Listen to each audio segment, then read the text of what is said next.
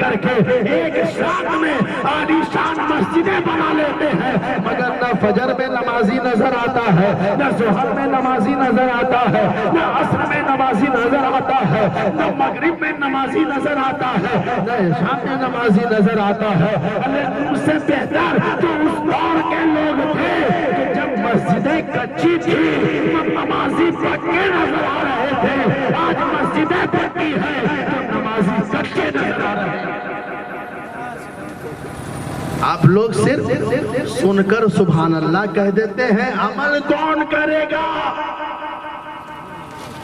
ارے جلسہ سننا کامیابی تھوڑی ہے،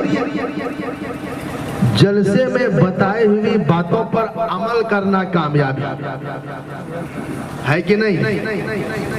تو عمل کرنا سیکھیں۔ ایک بزرگ تھے جس کا نام تھا حضرت حاتم اصم رحمت اللہ علیہ۔ بڑی اچھی حکایت ہم آپ کے سامنے بیان کر رہے ہیں، کیونکہ قرآن میں اللہ تعالیٰ نے ایک جگہ پہ ارشاد فرمایا لَقَدْ كَانَ فِي قَصَصِهِمْ عِبْرَةٌ لِأُولِي الْأَلْبَابِ، کہ اللہ والوں کے زندگی قصے کہانیوں کے اندر عقل والوں کے لیے عبرت موجود ہے۔ تو عبرت کیا ہے؟ حضرت حاتم اصم اللہ کے جلیل القدر ولی، تو اس لیے آپ لوگ جو یہاں بیٹھے ہیں کبھی بھی سیدوں سے لڑنے کی کوشش نہیں کریے، اس لیے کہ جو سیدوں سے لڑتا ہے وہ اپنے وقت کا یزید بن جاتا ہے، اور جو سیدوں پہ سب کچھ نچھاور کر دیتا ہے دنیا اسے جنید بغدادی کے نام سے جانتا ہے۔ نعرہ تکبیر، نعرہ رسالت، سبحان اللہ سبحان اللہ۔ دنیا اسے جنید بغدادی کے نام سے جانتی ہے۔ حضرات محترم، میں یہ بات آپ کو بتا رہا ہوں تو حضرت حاتم اصم رضی اللہ تعالی عنہ کی بارگاہ میں ایک بادشاہ آیا۔ آنے کے بعد سوال کیا کہ حضرت فلاں دن فلاں تاریخ میں میرے مکان پر آپ کے کھانے کی دعوت، آپ اللہ والے کے عرص میں آئے ہیں نا، اس لیے میں گفتگو بھی آپ کو